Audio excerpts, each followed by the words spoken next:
বিসমিল্লাহির রহমানির রহিম।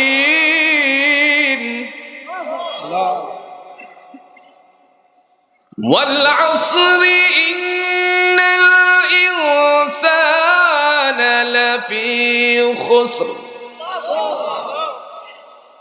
ইল্লাল্লাযীনা আমানু ওয়া আমিলুস সালিহাতি ওয়া তাওয়াসাউ বিল হাক্কি ওয়া তাওয়াসাউ বিস সাবর। আল্লাহ বলেন ওয়াল আসর, সময়ের শপথ, যুগের শপথ দিছে তাফসীরুল কোরআন মাহফিল। সুতরাং একটু কথাগুলো গুছগাছ করে বলা উচিত, আগে সরল অর্থগুলি বুঝি। আল্লাহ বলেন ওয়াল আসর, সময়ের শপথ, যুগের শপথ, কালের শপথ। কাল বুঝি তো আমরা, ওই যে আগেকার সময় আমরা বলতাম কি কলির কাল আইলো রে, কি কলির কাল আইলো রে, ফোলা হিন্দি দেখা যায় উল্টা পাল্টা চলে রে, কথা বুঝছেন? যুগের শপথ, সময়ের শপথ। যুগ কাকে বলে, সময় কাকে বলে, কেনই আল্লাহ এই সময়টার শপথ গ্রহণ করলেন? কোন সময়? আপনারা যারা হজ করেছেন অনেকেই দেখেছেন হয়তোবা মসজিদ, আল্লাহর ঘর, কাবা ঘর, যেই বাইতুল্লাহ থেকে সাফা এবং মারওয়া পাহাড়ের মাঝখান দিয়ে যাওয়ার পরে কেউ এক্সেলেটারে, কেউ আবার সিঁড়ি বেয়ে উপরে উঠলে পরে একটি সুন্দর কালারকৃত বাড়ি দেখা যায়, ছোট্ট একটা বাড়ি, সুজান এক বরাবরে ছোট্ট একটা বাড়ি দেখা যায়। এই বাড়িটা হলো মক্কার সবচেয়ে বড় একটি সুন্দর লাইব্রেরি। এই লাইব্রেরিতে আমি অগণিত বার আল্লাহ আমাকে ঢুকাইছেন। এই বাড়িটার পিছনে একটি জায়গা আছে, গর্তকৃত বাড়ির পিছনে যে গর্তকৃত জায়গাটা, আজও পর্যন্ত এই জায়গাটার মধ্যে বিদ্যমান আছে চিহ্নগুলো। জাহিলিয়াতের যুগে মানুষেরা যখন কন্যা সন্তান ভূমিষ্ঠ হতো, কাহারও গর্ভ থেকে কন্যা ভূমিষ্ঠ হলে বাবারা রাগান্বিত হয়ে জীবন্ত হত্যা করত। এই সময়ের যে কবরগুলো ছিল আজও পর্যন্ত মক্কার মধ্যে নবীর বাড়ির পিছনে, নবীর বাড়ির জায়গাটার পিছনে বিদ্যমান আছে। মানুষ কত পাপিষ্ট হলে পরে নিজ সন্তানকে জীবন্ত হত্যা করে মাটির নিচে পুঁতে রাখে। আমার ভাইরা একটু ধারণা দিলে বুঝবেন, প্রতিবন্ধী বাচ্চারা দুনিয়াতে আল্লাহ ভূমিষ্ঠ করেন, অনেকের জোরে কোন হয় কি হয় না? আজ পর্যন্ত কোন একজন মা তারই প্রমাণ দিতে পারবে না প্রতিবন্ধী বাচ্চাটারে গলা টিপে হত্যা করেছে। কথা বলেন, পাবে নাকি? এটি হচ্ছে মায়ার বন্ধন, হৃদয়ের বন্ধন। এরকম যুগ কি আল্লাহ পাক রব্বুল আলামিন শপথ গ্রহণ করেছেন? জাহিলিয়াতের যুগ কতটুকু ছিল? ঈসা আলাইহিস সালাতু ওয়াস সালামকে আল্লাহ দুনিয়া থেকে উঠিয়ে নেওয়ার পরে নবী মুহাম্মদ সাল্লাল্লাহু আলাইহি সাল্লামের আগমনের পূর্ব মুহূর্ত পর্যন্ত 570 বছরের একটি গ্যাপ সময় ছিল। এই 570 বছরের গ্যাপ সময়টার মধ্যে দুর্বলদের উপরে সবলের আক্রমণ হতো। সবলেরা সব সময় দুর্বলদের উপর অত্যাচার করত। এই প্রথা যদিও জাহিলিয়াতের সময়ের ছিল, কিন্তু আজও পর্যন্ত জোরে কন্ত দুর্বলের উপরে সবলের নানা ধরনের অ্যাটাক আছে কিনা?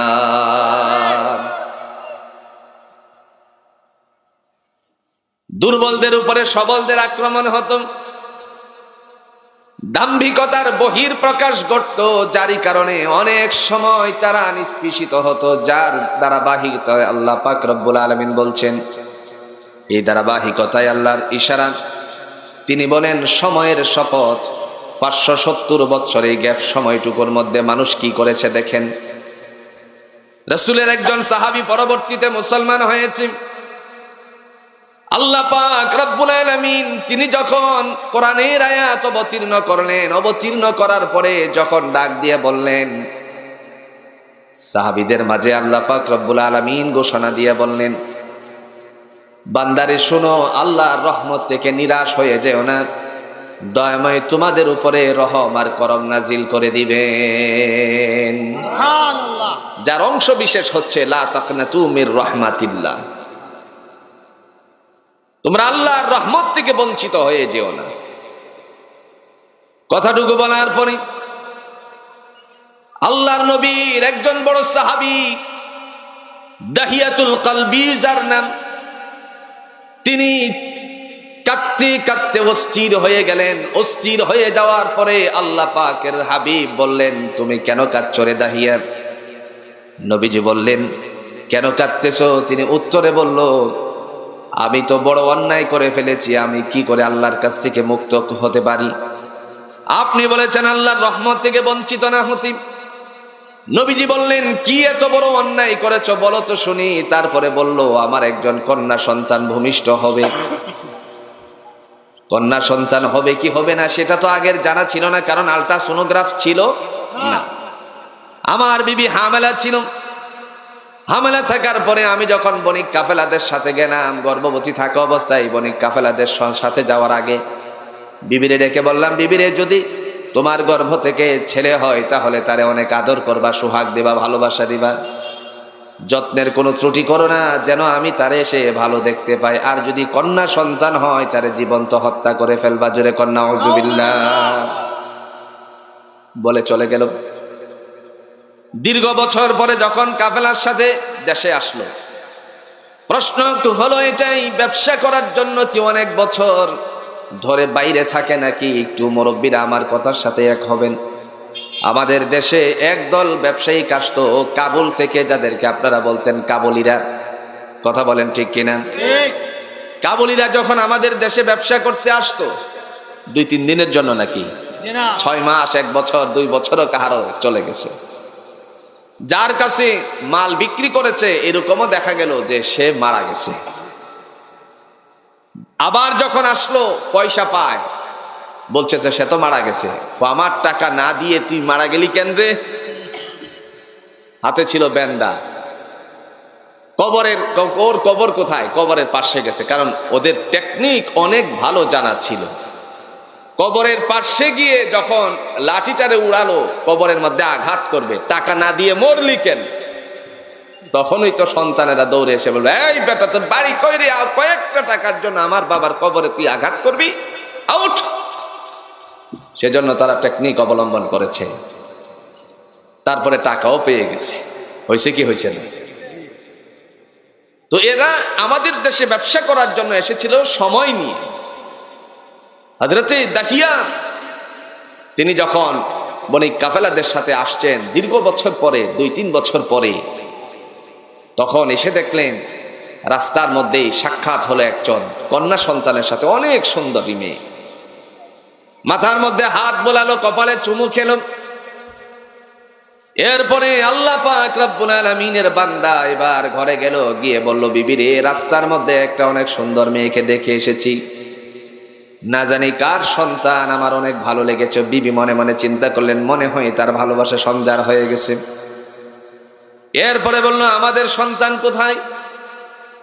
বিবি চিন্তা করলেন, যেহেতু তারে আদর দিয়েছে, সোহাগ দিয়েছে, কপালে চুমু খেয়েছে, সেহেতু মনে হয় বললে আর কোনো এফেক্ট হবে না, সাইড এফেক্ট না হওয়ার চিন্তা করেন বান্দি বললেন, যেই বাচ্চারে আপনি আদর দিয়েছেন, কপালে চুমু খেয়েছেন, ওই কন্যা সন্তানকেই আমার আল্লাহ আপনার ঘরে দান করেছেন। মুহূর্তের ভিতরে চেহারা মলিন হয়ে গেল, মুহূর্তের ভিতরেই চেহারাটা আপনার ফ্যাকাশে হয়ে গেল। কারণ কন্যা সন্তান দুনিয়াতে আসাটা জাহিলিয়াতের সময়ে, নবীজি আগমনের পূর্ব মুহূর্ত পর্যন্ত তারা এটাকে অপমান মনে করত। এই সময়টাকে আল্লাহ বলেন ওয়াল আসর, যুগের শপথ। বুঝছেন তো? সময়ের শপথ।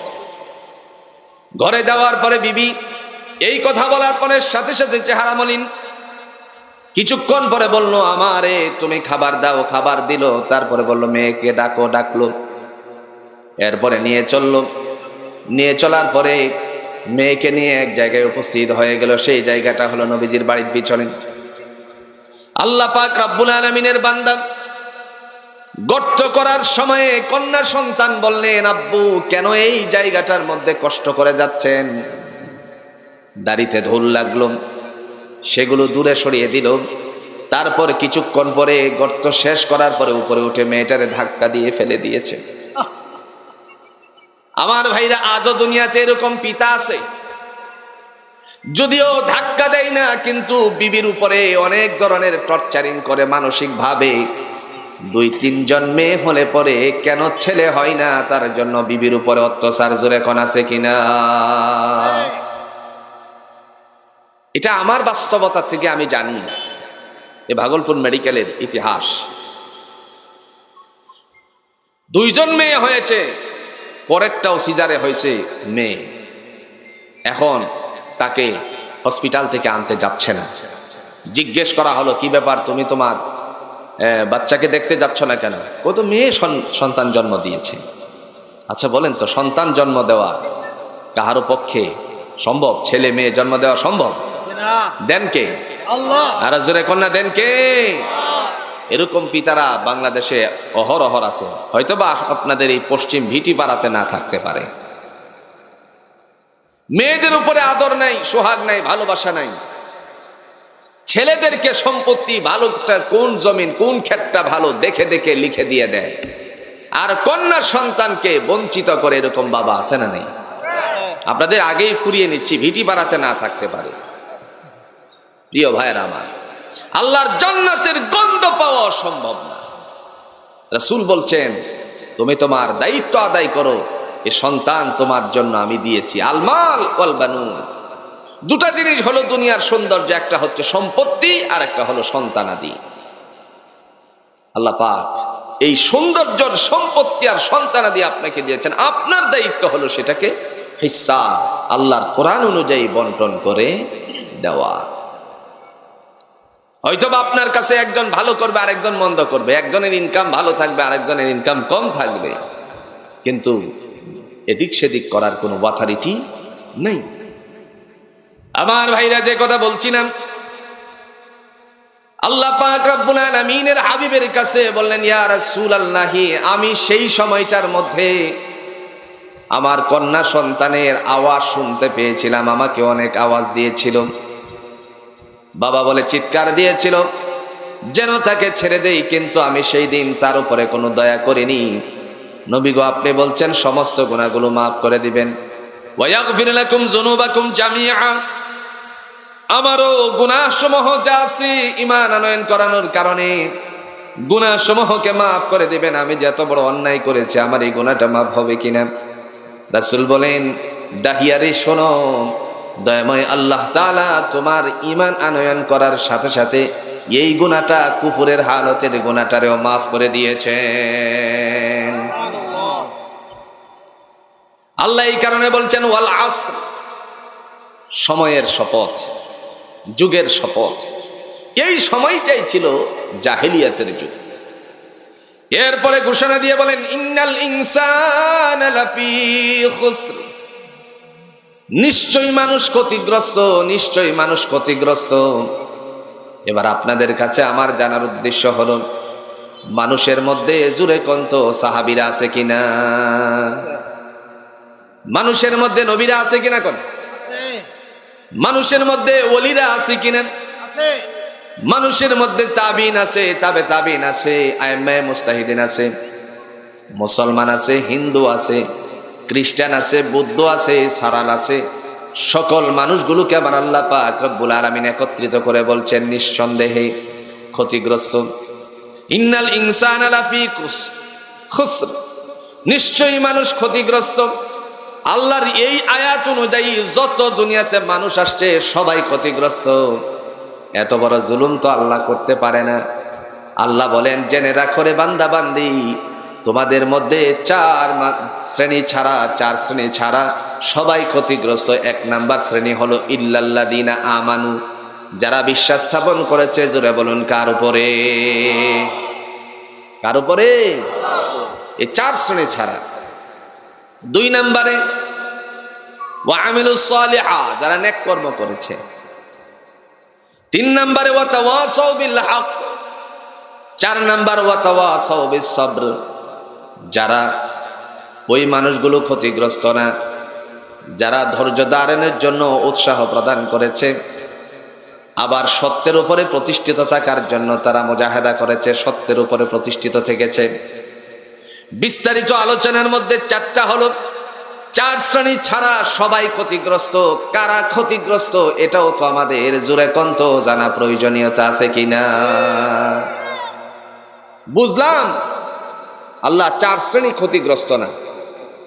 এক শ্রেণী হলো যারা ইমানদার, দুই নম্বরে যারা নেক আমল করছে, তিন নম্বরে যারা ধৈর্য ধারণের প্রতি বা সত্যের উপর প্রতিষ্ঠিত ছিল, চার নম্বরে যারা ধৈর্য ধারণের প্রতি উৎসাহ প্রদান করেছিল। এই চার শ্রেণী ছাড়া বুঝলাম, কিন্তু ক্ষতিগ্রস্ত কারা সেটা আমাদের জানা দরকার আছে কিনা। আল্লাহ বলেন এরা হলো ক্ষতিগ্রস্ত। الذين ينقضون عهد الله من بعد ميثاقه ويقطعون ما أمر الله به أن يوصل ويفسدون في الأرض. الله أكبر.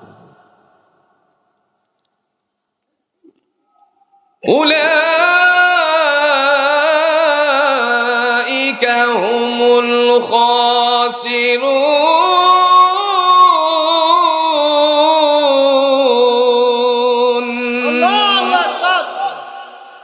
ক্ষতিগ্রস্তের তালিকা চলছে। জানলাম বুঝলাম চার শ্রেণী ক্ষতিগ্রস্ত না, কিন্তু ক্ষতিগ্রস্ত কারা এদেরকে চিনা দরকার আছে কিনা। তাইলে বুঝবো আমরা এর তালিকার মধ্যে আছি কিনা। আল্লাহ বলেন প্রথমত আল্লাযীনা ইয়ানকুযুনা আহদাল্লাহি মিন বা'দি মিসাকিহি, যারা আমি আল্লাহর সাথে অঙ্গীকার করার পরে অঙ্গীকার ভঙ্গ করেছো, অঙ্গীকার পূরণ করো নাই, তারা হলো ক্ষতিগ্রস্ত। একটু সাধারণভাবে উদাহরণ দিলে বুঝবেন আমরা সবাই আল্লাহর সাথে একটা অঙ্গীকার করেছি কিনা। রুহানি জগতে থাকা অবস্থায় আল্লাহ আমাদেরকে বলছিলেন আলাস্তু বিরাব্বিকুম, হে জগতের মানুষেরা শোনো, আমি কি তোমাদের প্রতিপালক নই? সমস্ত রূহগুলো একসাথে উত্তর দিয়ে বলছিলাম ক্বালু বালা, অবশ্যই তুমি আমাদের প্রতিপালক। আল্লাহ বলেন বান্দারে, এই কথাটা যখন তোমার অন্তর থেকে চলে আসলো, জবান দিয়ে প্রকাশিত হয়ে গেল, দুনিয়ায় যাওয়ার পরে মাতৃপুরুষ পিতৃপুরুষের কালচার গ্রহণ করে ভিন্ন ধর্মে অবলম্বী হয়ে গেল। আগে আমরা বলছি তুমি আমার রব, কিন্তু দুনিয়ায় আসার পরে আমি তৃত্ববাদের বিশ্বাসশীল হই নাই, বহুবাদের বিশ্বাসশীল হই নাই, ৩৩ কোটি দেবতার বিশ্বাসশীল হই নাই, একমাত্র বিশ্বাস স্থাপন করেছি, জোরে বলুন তো কার উপরে? আল্লাহ রাব্বুল আলামিন তিনি ডাক দিয়ে বলেন বান্দা শোনো, যারা আমার সাথে অঙ্গীকার করার পরে অঙ্গীকার ভঙ্গ করেছে এরা হলো ক্ষতিগ্রস্ত। এই ক্ষতিগ্রস্তের তালিকার মধ্যে অঙ্গীকার শুধু একটাই নয়, রাসূল আরবী সাল্লাল্লাহু আলাইহি সাল্লাম বলেছেন ইমানের 60-এর অধিক প্রকার আছে। তার মধ্যে একটা প্রকার হলো বান্দা তোমার দুইটা জিনিস থেকে যারা নিরাপদে থাকে আমার আল্লাহ তোমাকে জান্নাতের বাসিন্দা বানিয়ে দিবেন। দুইটার একটা হলো হাত। কি অনেক সময় অন্যায় ভাবে মারামারি করে, আছে না নাই? অন্যায় ভাবে অন্যের মালগুলি কুক্ষিগত করে, অন্যায় ভাবে একজনকে গিয়ে থাপ্পড় মারছে, ক্ষমতার দাপট দেখাতে গিয়ে, নিজের মধ্যে দাম্ভিকতা প্রকাশ করতে গিয়ে, তার এই সমস্ত কিছুকে বহির প্রকাশ করার লক্ষ্যে একজনকে গিয়ে থাপ্পড় মারলো। যত থাকে আমার আল্লাহ তোমাকে ইমানের দফতরে নাম উঠাইয়া দিয়া জান্নাতে পৌঁছাইয়া দিবে। দুই নাম্বার হলো জবান। জবান দ্বারা অন্যায়কৃত কাজ করা যাবে না। জবানের মাধ্যমে কাউকে অন্যায়ভাবে গালি দেওয়া যাবে, কর্মচারী ভুল করেছে, কিন্তু তারে আপনি ধমক দিতে পারেন, গালি গোষ্ঠী শ্রদ্ধা দেওয়া যাবে না, তার মা বাবারে ইন্ডিকেট করে গালি দেওয়া যাবে না। এখন আপনাদের কাছে প্রশ্ন হলো, বাংলার জমিনের মানুষের মুখের মধ্যে জোরে কন্ত গালি কম না বেশি? মাঝে মধ্যে মোবাইলে দেখা যায় রাস্তার মধ্যে দাঁড়ায় দাঁড়ায় গালি দিচ্ছে, মানে ওরই অবস্থা কি সে দেখতেছে? ভাই কথা কোনাকে দেখতেছে, মানে এমন ভাবে হাত দিয়া বুঝাইতেছে, এইবার যদি তুই আমার সামনে পড়িস তাহলে দাপড়ে দাঁত ফালাই দেবে। হাত কিন্তু এরকম করতে আছে কিনা? রাসূলুল্লাহ সাল্লাল্লাহু আলাইহি সাল্লাম বলেছেন, তোমার এই হাত এবং জবান থেকে যে নিরাপদে থাকলো, মুসলমান ভাই নিরাপদে থাকার কারণে ইমানের দফতরে তোমার নামটা মজবুত হয়ে গেল। আল্লাহ বলেন, যারা অঙ্গীকার করার পরে অঙ্গীকার ভঙ্গ করেছে এরা হলো ক্ষতিগ্রস্ত। الذين ينقضون عهد الله من بعد ميثاقه ويقطعون ما أمر الله به أن يوصل ويفسدون في الأرض। দুই নম্বরে আমার আল্লাহ পাক রব্বুল আলামিন বলেন, যারা অঙ্গীকার করার পরে অঙ্গীকারগুলো পূরণ করে নাই, এরকম মানুষ জুড়ে কোন্ত বাংলাদেশে আছে কিনা? আদেশ করার পরে আদেশের বিরুদ্ধাচরণ করেছে। প্রথম নাম্বার ছিল অঙ্গীকার, দুই নাম্বার হলো যারা আদেশের বিরুদ্ধাচরণ করেছে। আল্লাহর আদেশটা তাহলে কি? আল্লাহ বলেন, তোমার মাঝে আমি একটি কথা বহিঃপ্রকাশ ঘটালাম, ইসলাম ছাড়া ভিন্ন কোনো মতাদর্শ দুনিয়াতে বাস্তবায়ন করা যাবে না। ঠিক কিনা কোন? কে বলছে? আল্লাহ। জোরে কোন, কে বলছেন? আল্লাহ। ومن يبتغي غير الإسلام دينا فلن يقبل منه وهو في الآخرة من الخاسرين।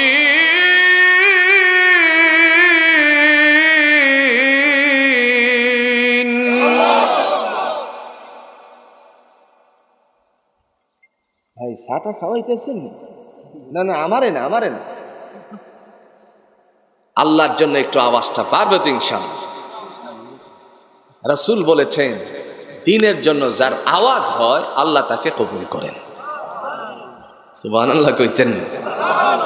আচ্ছা কোন তো, এতগুলো মানুষের, আমার উপজেলার মানুষ যদি আওয়াজ কম দেয়, তাইলে বাহিরের উপজেলা জেলাতে গিয়ে যে আমি বলি যে আপনাদের আওয়াজ কম নাকি, ওরা যদি ওই যে দেখেন কতগুলো ক্যামেরা, ওইগুলো যখন ইউটিউবে যাবে তখন দেখবেন ওনারা হয়তো এরকম মন্তব্য করতে পারে, হুজুর আপনার এলাকার মানুষের আওয়াজই তো কম, আমাদেরকে কেন এত বেশি আওয়াজ দেওয়া? একটু আওয়াজটা বাড়ানো যাবে না ইনশাআল্লাহ? এবার দেখা যাবে।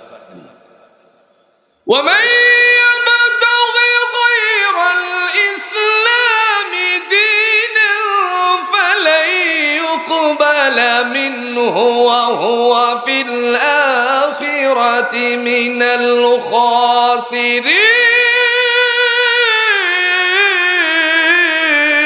الخاسرين।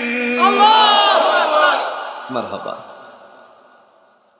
আল্লাহ ডেকে বলেন, ওয়ামান ইয়াবতাগি গায়রাল ইসলামি দীনান ফালান ইউকবাল, ওয়ামান ইয়াবতাগি গায়রাল ইসলামি দীনান ফালান ইউকবাল।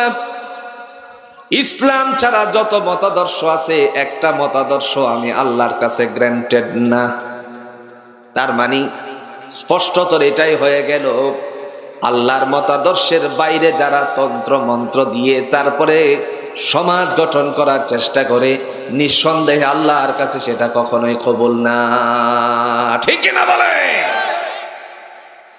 আল্লাহর কাছে গ্রহণীয় হলো ইসলাম। ইসলাম এমন একটি বিষয়, শান্তি। কোথাও কাউকে জুলুম করার বিধান ইসলামের মধ্যে নাই। ইতিহাস প্রমাণ করেছে, আল্লাহর নবী মদিনাতুল মুনাব্বারায় যখন আগমন করার জন্য ইচ্ছা পোষণ করেছিলেন, একটু ভালো করে কান খুলে বুঝবেন, মদিনায় যখন হিজরত করেছিলেন, মুসলমান আগে দেখে নাই, যে দেখেছিল সে ছিল ইহুদি। তার বাড়ির ছাদের উপরে যখন উঠেছিল, এমত অবস্থায় আল্লাহ পাক রব্বুল আলামিনের বান্দা লক্ষ্য করলেন রাসূলের কাফেলা আসতেছে। মুহাজিররা যখন আসতেছেন উপর থেকে চিৎকার মেরে বলতেছে, তোমাদের আগন্তুক পুরুষ মক্কা থেকে মদিনায় আগমন করছে, তিনি হলেন আহমদ মুস্তাফা সাল্লাল্লাহু আলাইহি সাল্লাম। যেই জায়গাটা দিয়ে নবীজি আগমন করেছেন, আপনারা অনেকেই হজের সময় এই মসজিদটার মধ্যে গিয়েছেন। মসজিদটার নাম হলো মদিনার মসজিদুল কুবা, কুবা মসজিদ। রাসূলুল্লাহ সাল্লাল্লাহু আলাইহি সাল্লাম বলেছেন, ঘর থেকে উযু করে যদি কেউ এই মসজিদের মধ্যে আগমন করে, 2 রাকাত নামাজ আদায় করে, আল্লাহ তাআলা তাকে একটা কবুল উমরার সওয়াব আমলনামায় পৌঁছাইয়া দিবেন। কিন্তু বাঙালি হাজী সাহেবদের অনেকটা ভুল করে, ওই বাসা থেকে বের হওয়ার সময় উযু করে বটে, কিন্তু এখানে এসে অনেক হাম্মাম আছে তো, টয়লেট আছে তো, আগে প্রস্রাব করে টয়লেটে যায়, ওয়াশরুমে যায়, এরপরে ইস্তেঞ্জা সেরে উযু করে তারপরে নামাজ আদায় করে। 1000 বছর যদি এইভাবে নামাজ আদায় করে, একটা কবুল উমরা সওয়াব হবে না। রাসূল যে হাদিসটা বর্ণনা করেছেন কুবা মসজিদের দেয়ালের মধ্যে টানানো আছে, আবু দাউদের সহিহ হাদিস, যে যারা বাসা থেকে উযু করে কুবা মসজিদে এসে 2 রাকাত সালাত আদায় করবে, আল্লাহ তাআলা তার আমলনামার মধ্যে একটি কবুল উমরার সওয়াব পৌঁছায় দিবেন। এমত অবস্থায় নবীজি যখন আগমন করতেছে, এক শ্রেণীর ছোট্ট ছোট্ট বালকেরা রাসূলকে মোস্ট ওয়েলকামের জন্য দাঁড়িয়ে আছে। এমপি সাহেব আসলে কোনো প্রতিষ্ঠানে স্কুলের ছেলেমেয়েরা অভ্যর্থনা জানায় কি জানাই না? কথা কন্যাকে জানাই কি জানাই না? ফুল আছে না নাই? পৃথিবীর সমস্ত মানবের সেরা মানব মুহাম্মাদুর রাসূলুল্লাহ সাল্লাল্লাহু আলাইহি, তিনি আগমন করবে, অভ্যর্থনা থাকবেন, এটা হতে পারে? এই সময় ছোট্ট ছোট্ট বালকেরা দাঁড়িয়ে কাসিদা বানালো। তালাআল বাদরু আলাইনা মিন সানিয়াতিল বিদা ওয়াজাবাত শুকরু আলাইনা মা দাআ লিল্লাহি দা। সুবহানাল্লাহ। মক্কার আলো মদিনায় ফুটতে শুরু করেছে, হেদায়েতের ঝান্ডা নিয়ে মদিনায় আগমন করেছে। তারা কাসিদা বানাচ্ছে, কবিতা আবৃত্তি করে রাসূলকে অভ্যর্থনার মাধ্যমে গ্রহণ করেছে। সুবহানাল্লাহ বলতে আমার ভাইরা, নবীজি এই জায়গায় গিয়ে যেখানে সেজদা করেছিলেন, আজও পর্যন্ত সেজদার জায়গাটার মধ্যে কয়েকটা কার্পেট বিছানো আছে। আপনারা আগামী দিনে যদি কেউ হজে যান দেখে আসবেন। একটা সড়কের নাম হলো শারিআ ইমাম আহমদ বিন হাম্বল রাহিমাহুমুল্লাহ তাআলা। ইমামে আহমদ বিন হাম্বল সড়ক লেখা আছে, সাইনবোর্ড দেওয়া আছে।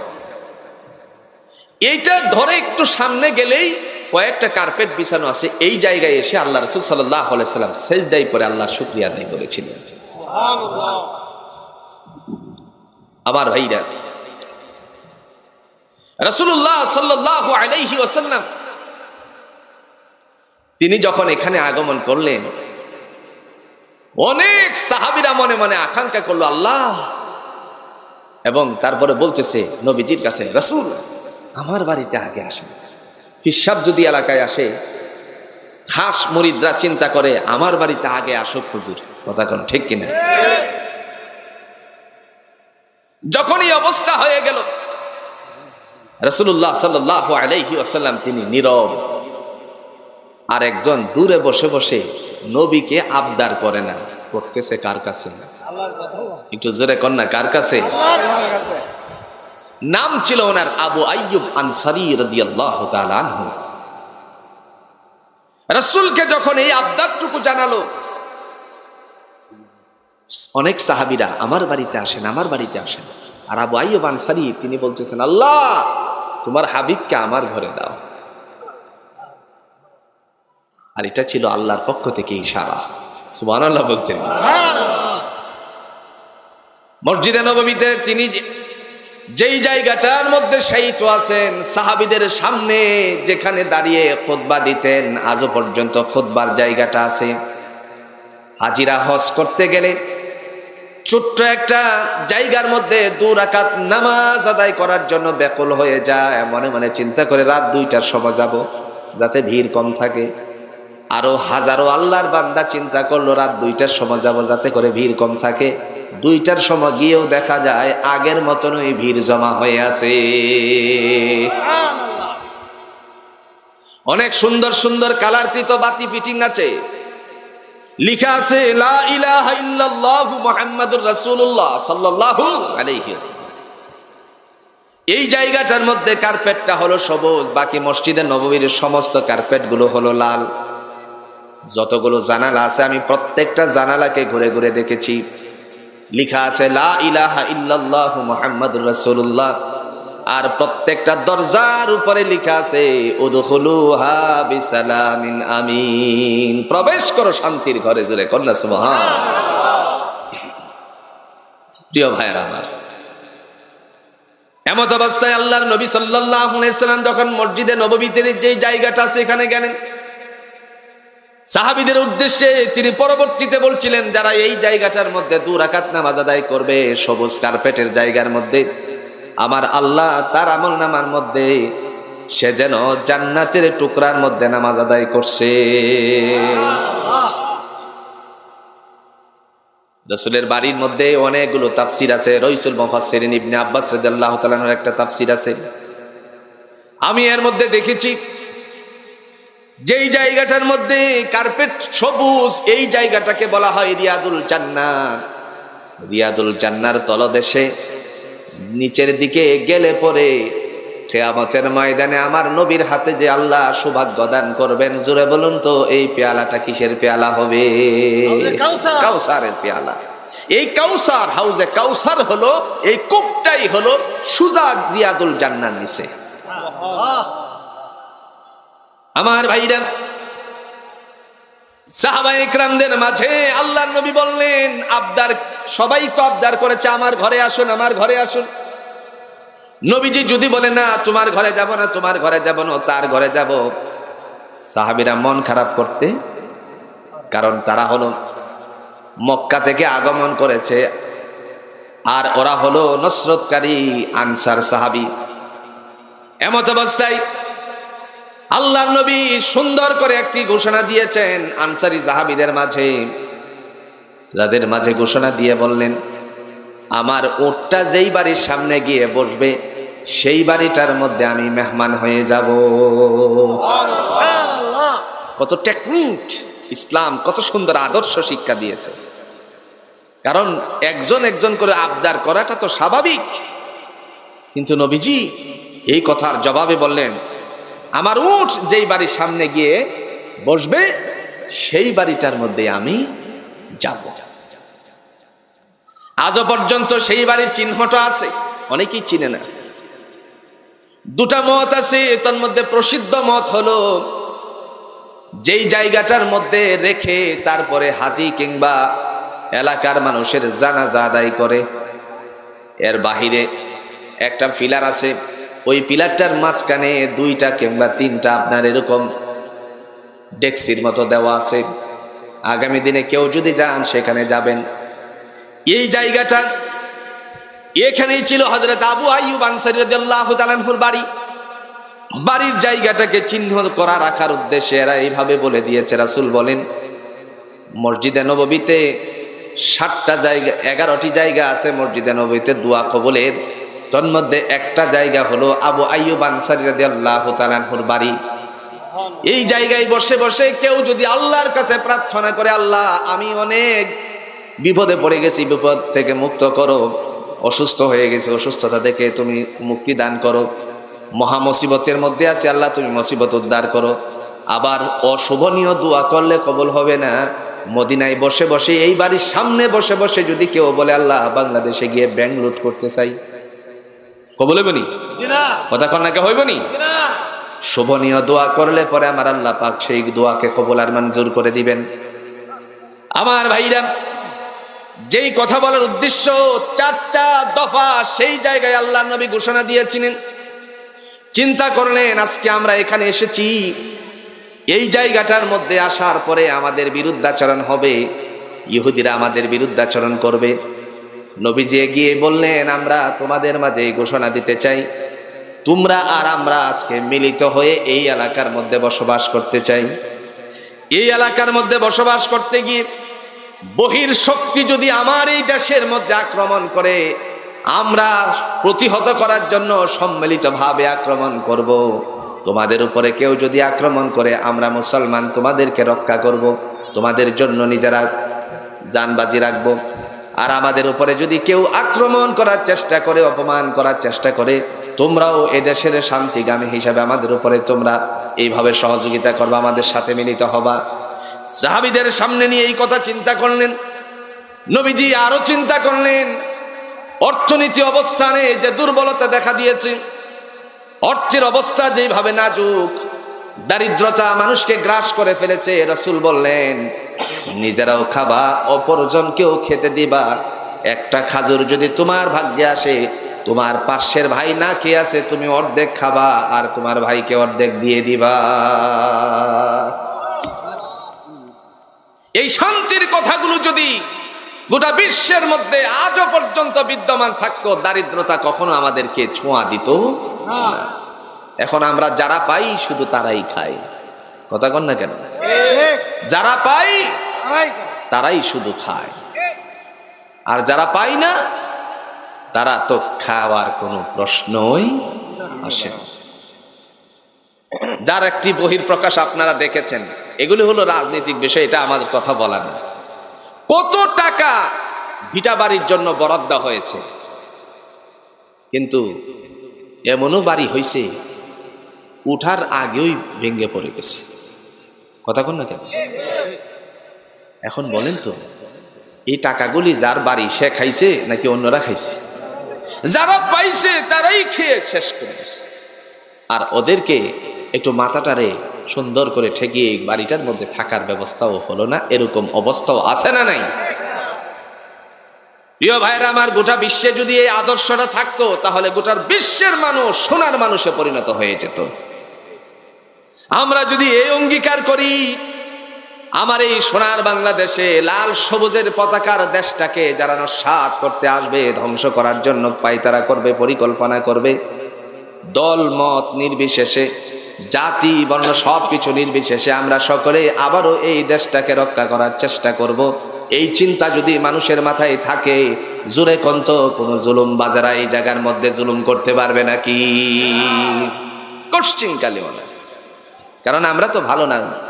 গোটা পৃথিবী জুড়ে যত দেশের মধ্যে আক্রমণ হয়েছে, এর পিছনে কারণ শুধু দেশের মানুষেরাই কোন্দল সৃষ্টি করেছে, কথা কন না কেন? আল্লাহ রাব্বুল আলামিন তিনি ডাক দিয়ে বলেন, তারা ক্ষতিগ্রস্ত, মনে আছে তো ক্ষতিগ্রস্ত? আল্লাহ বলেন ওয়ায়ামুরুনা, কোরআনের মাধ্যমে আল্লাহ বলছেন, আল্লাযীনা ইয়ানকুযুনা আহদাল্লাহি মিন বা'দি মিসাকিহি ওয়া ইয়াকতাউনা মা আমারাল্লাহু বিহি আন ইউসাল। আল্লাহ বলেন, যারা আদেশের বিরুদ্ধাচরণ করেছে, আমার হুকুমের বিরোধিতা করেছে, কোরআনের বিরুদ্ধাচরণ করেছে, ইসলামের বিরুদ্ধাচরণ করেছে, দুনিয়ার জমিনে এই কোরআনটাকে দাবিয়ে দেওয়ার জন্য যারা গোপনে পায়তারা করেছে, যারা ইসলামকে ধূলিসাৎ করে দেওয়ার জন্য পায়তারা করেছে, আল্লাহ পাক রব্বুল আলামিন বলেন, আমার আদেশের বিরুদ্ধাচরণের কারণে তারাই হয়ে যাবে ক্ষতিগ্রস্ত। ঠিক কিনা বলেন? 3 নম্বরে ক্ষতিগ্রস্তকে আল্লাহ বলেন ওয়াইফসিদুনা ফিল আরদ, যারা জমিনের মধ্যে বিশৃঙ্খলা সৃষ্টি করে। হোক বিশৃঙ্খলাটা নানাবিধ। অনেক সময় বিশৃঙ্খলা সৃষ্টি হয় জমিন মাপতে গিয়ে, আছে না? আপনাদের এলাকায় মনে হয় নাই। আবার আমিন সাহেব, সার্বিয়ার সাহেব, তিনি যখন একটা খুঁট মেরে চলে গেল, রাতের বেলায় খুঁটটারে আরেকটু ভিতরে ঢুকিয়ে দিয়েছে। এরকম পাবলিক মনে হয় নাই। দৌড়ে যাবে চেয়ারম্যান সাহেবের কাছে, চেয়ারম্যান সাহেব এটা কি করা? তুই কি করছিস? কমাইরে দিছি একটা, কথা কর না কেন? কি মারছিস? কয়ে উদ্গান দিছি। দুই ভাগ করে লাইছি মাথা, আছে কিনা কোন? বিশৃঙ্খলা সৃষ্টি হয়ে গেল, মামলায় চলে গেল। কারণ একজন গেছে মাইরে চেয়ারম্যান সাহেবের কাছে, আর একজন সুজা কোন জায়গায় কোর্টে গেছে। মামলা শুরু হয়ে গেল। আল্লাহ বলেন জমিনের মধ্যে যে যেই হালতে বিশৃঙ্খলা সৃষ্টি করবে, একজন ব্যবসায়ী ভাই তার পাশে আর একজন ব্যবসায়ী থাকলে পরে তার বিরুদ্ধাচরণ করে, সমালোচনা করে, বিশৃঙ্খলা সৃষ্টি করে, আছে না নাই? একজনের জমিনে ভালো ধান হচ্ছে, পাশের জমিনের মালিক তো কাজ করছে কম, সেই জমিনে কেন ধান হলো? তারপরে রাতের বেলায় কিছু কেটে তারপরে বাড়িতে গরু খাওয়ালো, আছে না নাই? জানাজানি হলে পরে দেখা গেল ওই জায়গাটার মধ্যে ঝগড়া ফাসাদ বিশৃঙ্খলা জুড়ে কন্ত সৃষ্টি হওয়ার সম্ভাবনা আছে কিনা? আল্লাহ বলেন ওয়ায়ুফসিদুনা ফিল আরদ, এটা হলো দুনিয়াদারি। এরপরে উখরুবির বিষয়ে, ইসলাম সম্পর্কে যারা কোরআনের বিরুদ্ধাচরণ করে, ইসলামের বিরুদ্ধাচরণ করে, হয়তো আপনি আমার চোখে ধরা নাও পড়তে পারে, কিন্তু এরা হলো মুনাফিক। আল্লাহ বলেন ইন্নাল মুনাফিকিনা ফিদ দারকিল আসফালি মিনান নার, মুনাফিকরাই হলো জাহান্নামের নিম্ন শ্রেণীতে অবস্থান করবে। নাউযুবিল্লাহ বলেন। এরপরে আল্লাহ বলেন কয় শ্রেণী পাইলাম? এক নাম্বার আল্লাযীনা ইয়ানকুদুনা আহদাল্লাহি মিন বা'দি মিসাকিহি, যারা অঙ্গীকার গ্রহণ করার পরে, অঙ্গীকার করার পরে অঙ্গীকার ভঙ্গ করেছে। দুই নাম্বার ওয়া আমারাল্লাহু বিহি আইয়ুসাল, যারা আদেশ করার পরে আদেশের বিরুদ্ধাচরণ করেছে। কার আদেশ? আল্লাহর। তিন নাম্বার যারা জমিনে বিশৃঙ্খলা সৃষ্টি করেছে তাদেরকে আল্লাহ বলেন উলাইকা হুমুল খাসিরুন, এরাই হলো ক্ষতিগ্রস্ত। ইন্নাল ইনসানা লাফি খুসর, আল্লাহ বলেন নিশ্চয়ই মানুষ ক্ষতিগ্রস্ত। তারা কারা? যাদের মধ্যে এই তিনটা দোষ আছে। কথা বুঝতে পারছেন তো? না এর চেয়ে আরো ভেঙ্গে বলার কোন সুযোগ আছে? আল্লাহ আরো বলেন আরো দুই শ্রেণীর মানুষ ক্ষতিগ্রস্ত। তারা কারা? ইয়া আইয়ুহাল্লাযীনা আমানু লা তুলহিকুম আমওয়ালুকুম ওয়ালা আওলাদুকুম আন যিকরিল্লাহ। আল্লাহু আকবার।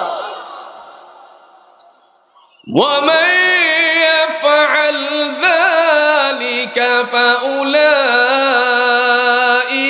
হুমুল খাসিরুন।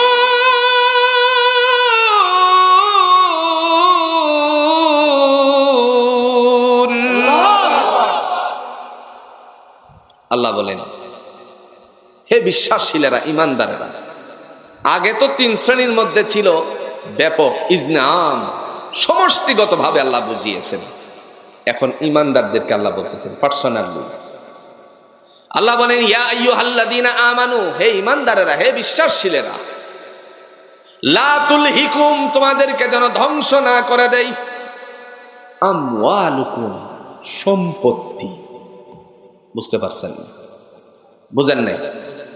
তোমাদেরকে যেন ধ্বংস না করে দেয় সম্পত্তি, ওয়ালা আওলাদুকুম, এবং সন্তানাদি, আন যিকরিল্লাহ, আমি আল্লাহর স্মরণ থেকে, ওয়া মান ইয়াফআল যালিকা ফাউলাইকা হুমুল খাসিরুন, সম্পত্তি আর সন্তানাদির কারণে যারা আল্লাহর স্মরণ থেকে দূরে সরে থাকে এরাই হলো ক্ষতিগ্রস্ত।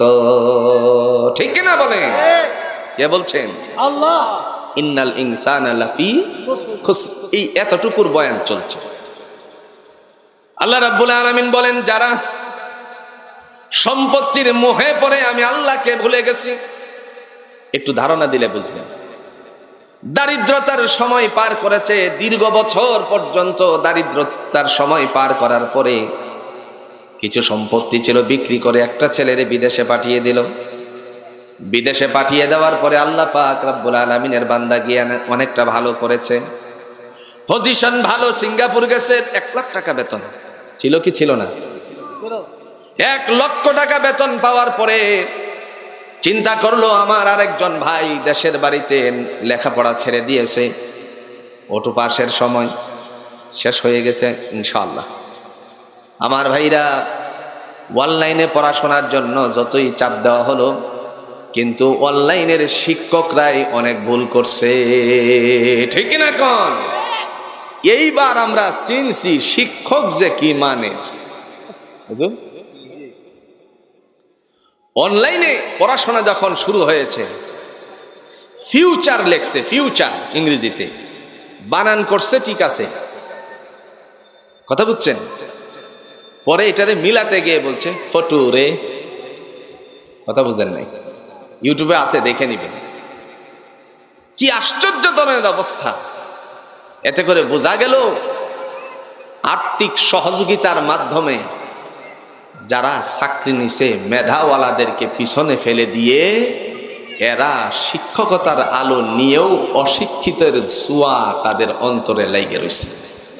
কথা কন না কেন?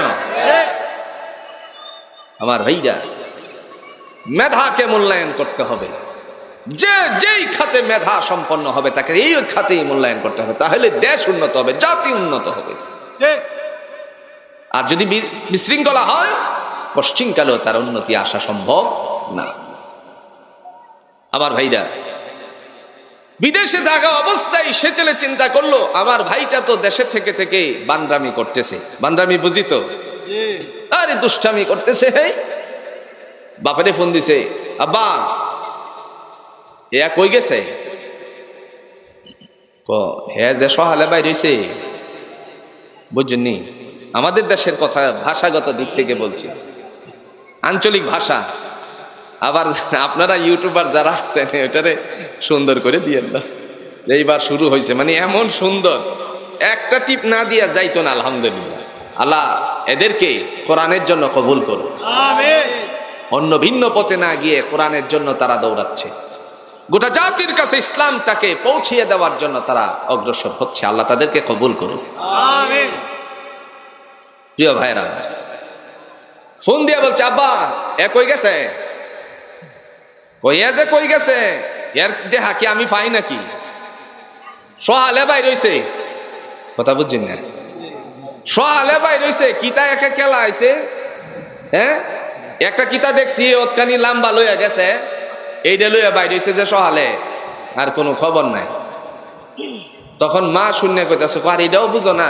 আরে তোমার সংসার করতেছি অনার্থক, কিছু লেখাপড়া মা করছে। আমি বলছে এটা ক্রিকেট খেলার বাইরেছে। কয় ক্রিকেট খেলার বাইরেছে, অতকান লাগে ক্রিকেট খেলতে, কারণ এটা তো আবার শেষ হইব পরে না। কথা বুঝেন নাই? বড় ভাই ফোন দিয়ে যখন বাবার কাছ থেকে এই কথা শুনলো, শোনার পরে বলতেছে, বাবা, আব্বা আপনি চিন্তা করেন না, যে কয়দিন দুষ্টামি কর্তারে কইরা লাভ, এরেও আর দেশ রাখলাম না, আমি বাউ হরতাছি, সিঙ্গাপুরে আনতাছি, আব্বা রাখুন একটু। এরকম আছে না নাই? কথা কন না কে, আছে না নাই? 2 মাস পরে ব্যবস্থা একটা ভালো হলো, ছোট ভাইরে সিঙ্গাপুর নিয়ে গেল। কিছুদিন পরে 2 ভাইয়ে মিলে 2 লাখ টাকা বাবার অ্যাকাউন্টে ছাড়ে। এখন বাবা চিন্তা করে, টিহা পয়সা তো মাশাল্লাহ হইছে। ওই আগে আর্থিক অবস্থা দুর্বল থাকার কারণে মসজিদে আজান হইলে পরে প্রথম কাতারের মুসল্লি হিসাবে বসে থাকত। এখন যখন 2 লাখ টাকা হাতে প্রতি মাসে ব্যাংকে জমা হয়ে যায়, এখন বাবা কিয়া ফুলের ঘাট বাজারও যেই সার দোকানদার মধ্যে বেশি মানুষ আছে, বুঝেননি? কথা বুঝেন? যেই দোকানদার মধ্যে বেশি মানুষ আছে, এই দোকানদার গে বইছে, বইয়া গপ্পত যে লাগছে, গপ্পত যে লাগছে, আজান হয়ে গেছে গা জোহরে, খবর আছে? কথা কন নাকি, আছে? খবর নেই। নামাজের মুসল্লি আছেন আগে প্রথম কাতারের, এখন নামাজ হয়ে গেছে গা কোন দিক দিয়া, এই যে গপ্পের মধ্যে আছে কোনো খোঁজ খবর নাই। এরকম মানুষ মনে বিটি পাড়ায় একজনও খুঁজলে পাওয়া যাইত না। আছে? আমার ভাইরা, একজনে জিজ্ঞেস করলো, কি ব্যাপার তোমার মনে দিয়ে অনেক আনন্দ? ও ভাই সাহেব, আনন্দ কি ফাইরে আইব? 2টা ছাড়া 2 লাখ টাকা ভাড়া মাসে, এই 2 লাখ টাকা আমার অ্যাকাউন্টে জমা। অ্যাকাউন্ট কি জিনিস জীবনে জানছি না, 2 লাখ টাকা চাকাও, বুঝছেন না? আমাদের আঞ্চলিকতার সাথে বললাম আর কি খাইতো, জোরে কন্যা কি খাইতো?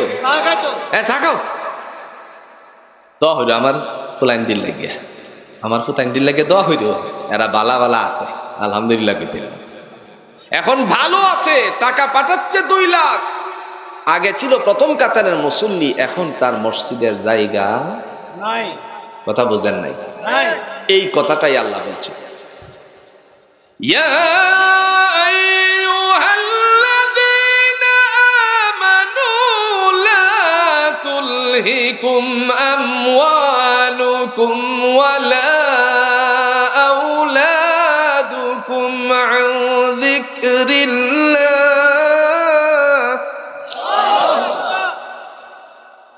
ومن يفعل ذلك فأولئك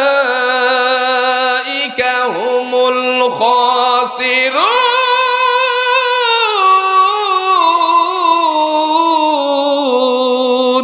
আল্লাহু আকবার। অনেক জায়গায় আল্লাহ খাসিরিন বলে উল্লেখ করেছেন।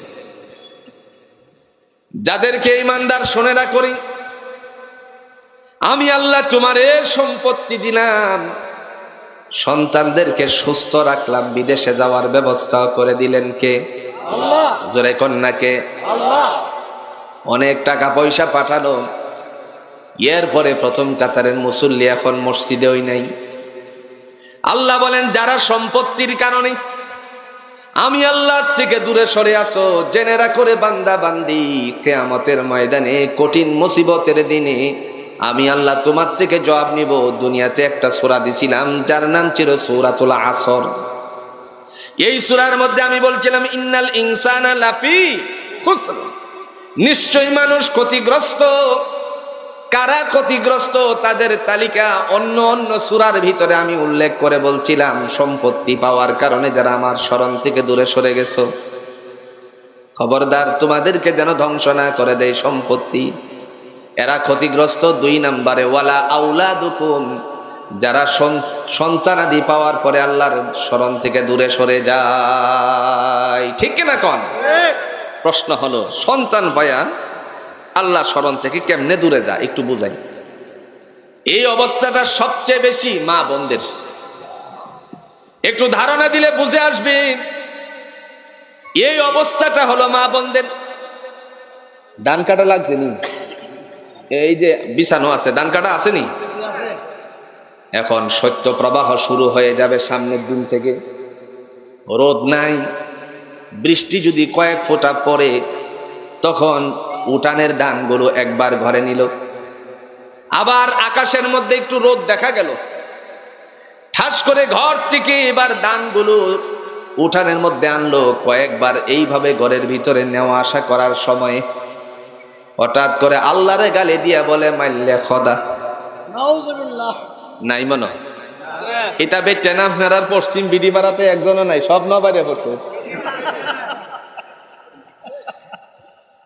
জামান ভাই কইব আমার হোর বাড়ির ইজ্জত মারতে আছেন নাকি? আসেনি এরকম মহিলা? আসেনি? কি কয় আল্লাহরে? কি কয়? মাইল্লে খোদা। এমন সময় দেখা গেল জোহরের আজান হয়ে গেছে, তার কোনো খবর নাই। আবার অনেক মহিলারা আছে কাজ করতে করতে করতে করতে আপনার সন্ধ্যার সময় গোসলটা করে, আসেনি? আবার কিছু মহিলা আছে আপনাদের এলাকার না আগেই মাপসায় নেই, কারণ বেটেন মনে করবো যে এইটা তা হইলা। অনেক এলাকায় আছি স্বামী ঢাকা থেকে চাকরি থেকে ছুটি নিয়ে বৃহস্পতিবার আসে, এবার দেখা গেল শুক্রবারে তার ছুটির দিন, অফ ডে। বাড়িতে আসার পরে দেখলো বিবিরে গোয়ালঘর থেকে বাইরে হইতেই তার সময় লাগতেছে 1 ঘন্টা। যদি বলে কি ব্যাপার তুমি এত কাজ করতেছো? আমি যে আইছি দেখো না। ও তুমি তো আইছো দেখছি, ওই তুমি দেখতেছো না, কামের যে চাপ আছে না? নেই কাজের যে চাপ। তোমার সংসারও কি আমি এমনি খাই নাকি? দেখো জান্ডারে শেষ করে তাছি, আংরা বানাই আলছি, আমার শরীরটার দিকে একবার ছায়া দেখছো? হাতে তো আই দেখছো একবার আমার শরীরটার দিকে ছায়া, আমার শরীরটাতে কি অবস্থা আছে না? নেই। আসলে এরা কাজের প্রতি যত্নবান না, স্বামীরে দেখানো কাজ করে। ঠিক না বলে? আমি আমার বোনদেরকে বলি, ইসলাম আপনাকে এই কাজ করতে নিষেধ করছে। রাসূল আরবি সাল্লাল্লাহু আলাইহি সাল্লাম তিনি ঘোষণা দিয়েছেন, তরকারি রান্নার কাজে ব্যস্ত থাকা অবস্থায়ও যদি স্বামী তারে ডাক দেয়, তখন তার স্বামী ডাকে সাড়া দেওয়া তার জন্য আইন। শুধু তাই নয়, স্বামী যদি তার দিকে সুনজর দেয়, সে যদি স্বামীর দিকে সুনজর দেয়, আল্লাহ পাক রব্বুল আলামিনের পক্ষ থেকে তাদের এই অবস্থানের মধ্যে নফল ইবাদতের সওয়াব আমলনামার মধ্যে উঠাতে শুরু করবে। এখন স্বামী স্ত্রীর মধ্যে মিলমাল কমতাছে না? কমতাছে না? আরে কলির কাল আইছে রে, ওয়াল আসর, সময়ের শপথ। মোবাইল যেদিন থেকে ঠেলা বাইরেছে, এই দিন থেকে জামাই বউয়ের মধ্যে মিলটাও কমে গেছে। মনে ভুল কইতাছি? কারণ স্বামী সুফার মধ্যে বইয়া বইয়া কথা কন নাই, বিবি কয় ডাহাত তাইয়া মোবাইল লই যখন তুমি পড়ছ, তুমি মোবাইল লইতা হ, আমিও যাইতাছি। বিবিও গেয়া বিছনাত বইয়া বইয়া আছে না নাই? মহব্বত কমছে না বাড়ছে? আরে কের মোবাইল, থ দেখি মোবাইল। রাসূল আরবি সাল্লাল্লাহু আলাইহি সাল্লাম বলেন, ইসলাম এমন একটি শান্তির বিধান, স্বামী স্ত্রীর দাম্পত্য জীবনের মধ্যে কোনো প্রকার বিভেদ থাকবে না যদি একে অপরের প্রতি ভালোবাসাশীল থাকে। আগেকার দিনের তাকালে পরে বুড়া বয়সেও দেখা গেছে স্বামী স্ত্রীর মধ্যে মিলের কোনো কমতি ছিল না। এখন স্বামী স্ত্রী মোবাইল অন্যদিকে মারার কারণে দুইজনের ঝগড়া শেষ হয় না। ঠিক না গো? নাই মনে? বিবি ঘরে হ্যাঁ, তো বাবা বিয়া করাইছে, তো এটা অ্যানালগ, এখন ডিজিটালের যুগ। কিতা ডিজিটালের যুগ। হে রে কই যে একটা বালা কাপড় পরতো, কি আর কাপড় করে, এমনি দে কুচি একটা দিলে দে, না দিলে না, একটা এমনি দে ফইরে রয়েছে তো চুরমারি, এটা চলতো না। তখন ডিজিটালের যুগে ফইরে আরেক বেটির লগে লাগাইছে, আসেনি? মনে নাই? আর আপনারা নাই গে দেখে আওয়াজ দিন না, আর কি কইতেন না বলে কইতো না আমার ভাইরা। এই অবস্থায় পর মহিলার সাথে গল্প দিয়ে সংসারের নষ্ট মানে শান্তি নষ্ট করতেছে, এরকম পরিবার বাংলাদেশে আছে কিনা? কোন ওই যে কোনা সুরে রইল 100 দিন, হাউদের একদিন নাই, কেমন কথাটা আসেনি? যত কিছুই হোক হাউদের একদিন ধরা হইরে ওই যা। এখন ছেলে মেয়েদের সামনে ঝগড়া, কারণ উচিত কথা কইলে পরেই তো ঝগড়া বাজে। ঠিক কিনা? কোন যখন ছেলে মেয়েদের সাথে বলে চরিত্রটা ঠিক করে লাও, ছেলে মেয়েরা সর্বনাশ, কি কয় রে আম্মা, এটা কি কয় আব্বার কথা, সর্বনাশ। এই কিন্তু লাগতেছে, মুখ সামনে কথা কয়। আমার বোনদেরকে বলি, যদি কেউ এরকম কাজটা করে ফেলে, দুইজনে মিলে রাতের বেলায় সুরাহ করবেন, কিন্তু ছেলে মেয়েদের সামনে তাদের ইজ্জত নষ্ট করবেন না। রাজি আছি তো ইনশাআল্লাহ? এই সাথে সাথে বলতে চাই, পরিবারের সুখ নষ্ট করছে এই মোবাইল। পরিবারের যত ধরনের আনন্দ উল্লাস আছে সব নষ্ট হয়ে যাচ্ছে একে অপরের এই মোবাইলের কারণে। পর পুরুষ পর মহিলা, পর মহিলা পর পুরুষের সাথে গল্প দিয়ে। কিন্তু দিনের নবী বলছেন, তুমি যদি পরিবারস্থের মাঝে উত্তম কিছু খাদ্য এবং পরিধানের ব্যবস্থাপনা করো, আমার আল্লাহ পাক রব্বুল আলামিন 1 বছরের তোমারে সচ্ছলতা দান করে দিবেন। এমন দিন আছে না নাই?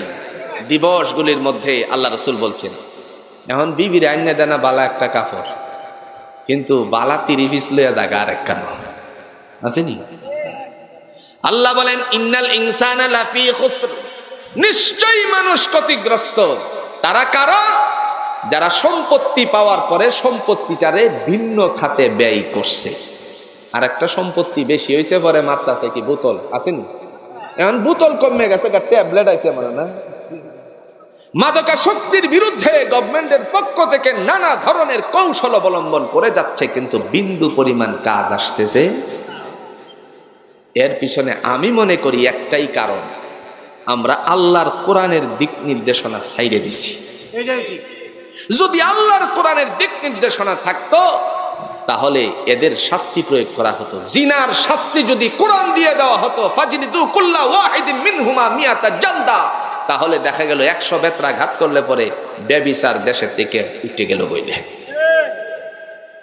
কথা বুঝছেন নি? এখন